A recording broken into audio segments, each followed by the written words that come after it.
ቻይናና ሩሲያ የጃፓንን የኒውክሌር ጦር መሳሪያ የመያዝ ዕቅድና ምኞት ተቃውመውና አስጠንቅቀው በእስያ ቀጠና ቆጠቆጠውን የጦር መሳሪያ እሽቅድምድም ጉዳይ በጽናት ለመዋጋት ቆርጠው መነሳታቸውን አስታውቀዋል። ወዲህ ደግሞ አሜሪካና የሰሜን አትላንቲክ ጦር ቃል ኪዳን ድርጅት ኔቶ በተቀናጀው የሩሲያና የቻይና ኃይል ጥቃት የመሰንዘር ዕቅድ እንደሌላቸው ገልጠዋል። አሜሪካ በበኩሏ ከሰሜን ኮሪያ ጋር ግንኙነቷን ለማሻሻል ይረዳል ያለችውን ውይይት ለማድረግ በቀጣይ ዓመት ዕቅድ መያዟ ተነግሯል።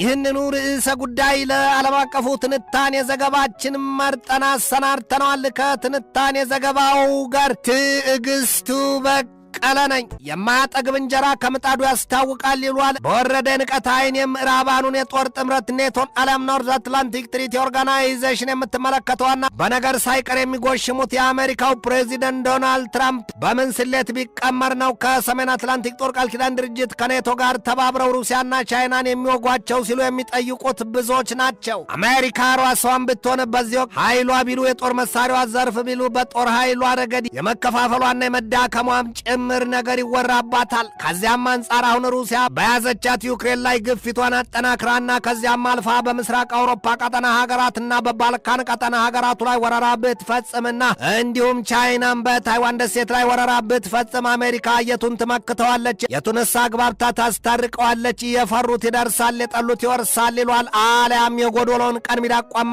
ዘለውን ይሆንባታል ይሏታል። አድርገውና ቻይናና ሩሲያ በአሜሪካ ላይ የተቀናጀ ጥቃት ለማወጅ ካቀዱ አሜሪካና የአውሮፓ አጋር አባሮቿ የሩሲያና ቻይናን የተባበረ ክንድ ለመመከት በቂ ጊዜ ላይኖራቸው ይችላል የሚል ስጋት ገዝፎ እየተነገረ ነው። በሮም በሚገኘው የሰሜን አትላንቲክ ጦር ቃል ኪዳን ድርጅት የመከላከያ ኮሌጅ የምርምር ክፍል ዋና ዳይሬክተሩ ፍሎሬንስ ጋውቦ በሰጡት ማብራሪያ ስለ ቻይናና ሩሲያ ጥምረትና የግዙፍ ጦርነት ዝግጅት በተገቢው መታቀዱን ያስረዱት።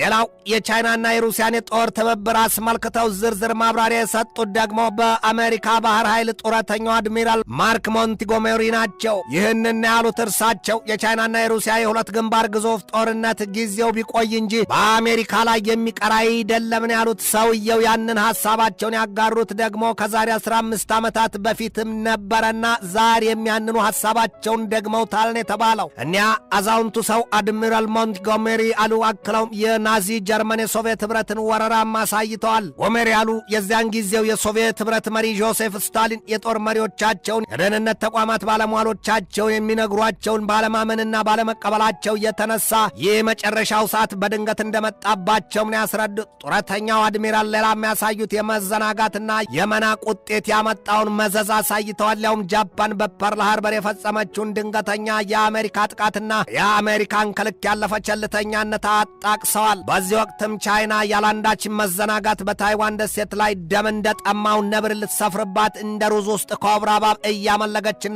እየተስለከለከች ነው ሲሉ የሚያሳዩት ብዙዎች ናቸው። የሰሜን አትላንቲክ ጦር ቃል ኪዳን ድርጅት የኔቶ ዋና ጸሐፊ ማርክ ሩት እንደ አውሮፓኑ አቆጣጠር በ2025 ከጀርመኑ ጋዜጣ ቢልድ ጋር ባደረጉት ሰፊ ቃለ ምልልስ ሩሲያ ከአውሮፓ ሀገራት ጋር አሁን የያዘችው አቋም ለአሜሪካ መንታ መንገድ ላይ የሚያቆምና አውሮፓኑንም እያዘናጋ ቻይናን ያሻትን ለመስራት ያበቃታል ሲል ነው ያሳየው። አሁን ታዲያ ሩሲያና ቻይና ተመሳጥረው አንዳች ጦርነት የሚከፍቱ ከሆነም አሜሪካና አውሮፓ ተፈነጃጅረው መቆማቸው ከወዲሁ ሲገለጥ ይነበባል። እናም ከቻይናና ከሩሲያ በሁለት ግንባር የሚከፈተውን ጦርነት አሜሪካም ትሁን ምዕራባኑ በድል አድራጊነት ይወጡታል ተብሎ አይታሰብም ነው የሚባለው። ሌላው ቀርቶ አሜሪካ በኢራን በገባችበት ጦርነት እንኳ የጋራ አጋር አባር የምትላቸው ከደቡብ ኮሪያ እስከ ጃፓንና ከአውሮፓም አንድ ሀገር እንኳ በአካል አብሯት ለመቆምና ለመዋጋት የደፈረ የለም ነው የሚባለው። በዚያ ቂም የቋጠረችው አሜሪካ ፕሬዚደንቷ ዶናልድ ትራምፕ ከደቡብ ኮሪያ ጋር የሚደረገውን የጦር ልምምድ ይቀነስ ዘንድ ትዕዛዝ መስጠታቸውን የተገለጠው የምድሪቱ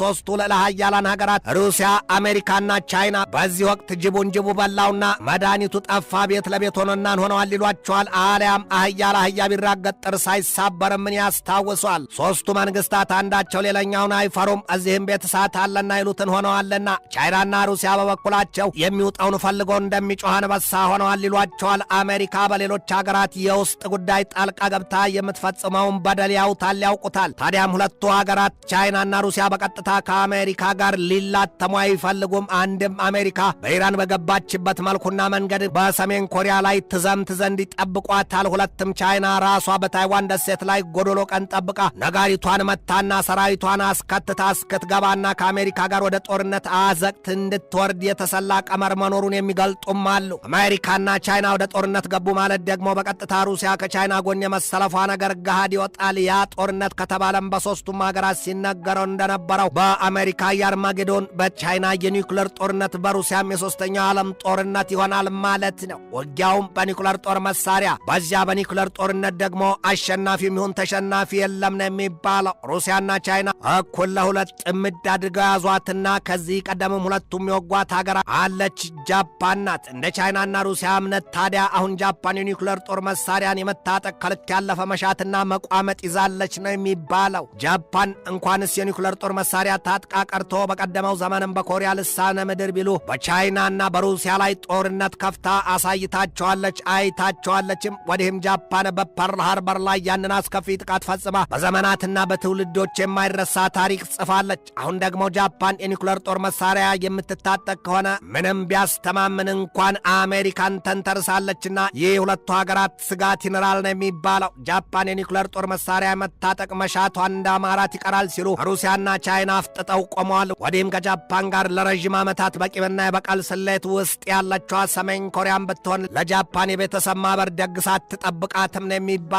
ሰሞኑን በሩሲያና በሰሜን ኮሪያ የወዳጅነቱና የትብብሩ ነገር በተለይም በዩክሬን ዘንድ ገዝፎ ሲነገርና ፒዮንግያንግን 50 ሺህ ተጨማሪ ወታደሮችን በሩሲያ ልታሰፍር ነው ሲል ተደጋግሞ የወጣ መረጃ እንደነበር አይዘነጋም። ትናንት ቀትር ላይ በወጣ መረጃ ግን ሰሜን ኮሪያ ለሩሲያ ወታደሮች ልሰጥ ነው ተብሎ ከዩክሬን የተነዛ ወሬ ፈጽሞ መሰረተ ቢስና ከእውነት የራቀ ነው ሲሉ በሰሜን ኮሪያ የገዢው ፓርቲ ከፍተኛ ባለስልጣኗ ኪም ዮጆንግ መረጃውን አጣጥለውታል። ሰሜን ኮሪያ እንደ አውሮፓውያኑ አቆጣጠር በ2024 በሩሲያ ምድር ኩርስክ ግዛት የሚዋጉ 14,000 ወታደሮችን መላኳ ይታወቃል። ፒዮንግያንግ ከዚያም ውጪ ለሩሲያ በብዙ ሚሊዮን የሚቆጠር ጥይት መስጠቷ ይነገራል።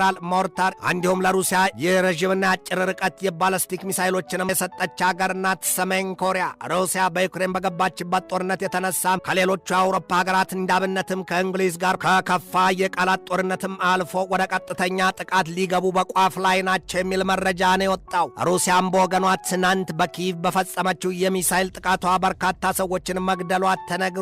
ከጦርነት የሚተርፍ የሀብት ውድመትና የህይወት መቀጠፍ ነው። ጦርነት ሲከፈት መፈናቀል፣ ስደት፣ የአካል ጉድለትና ሞት የሚታጨዱበት ናቸውና 40 ነው ከሚሉኝ 40 ዓመት ልጓዝ ይሉትን ያስታውሷል። አሊያም ለመሞት ከመኖር ለመኖር መሞት ይሏል አበው። ትንታኔ ዘገባውን ስናዘጋጅ በዋቢነት ሜዱዛን፣ አትላንቲክ ካውንስልን፣ ቮይስ ኦፍ ኤሚሬትን፣ ኤዥያ ዋንን፣ አኒ ኒውስን፣ ኢንዲፔንደንትን፣ አዣንስ ፍራንስ ፕሬስን፣ አሶሺየትድ ፕሬስና ዋሽንግተን ኤግዛማይነርን ተጠቅመናል።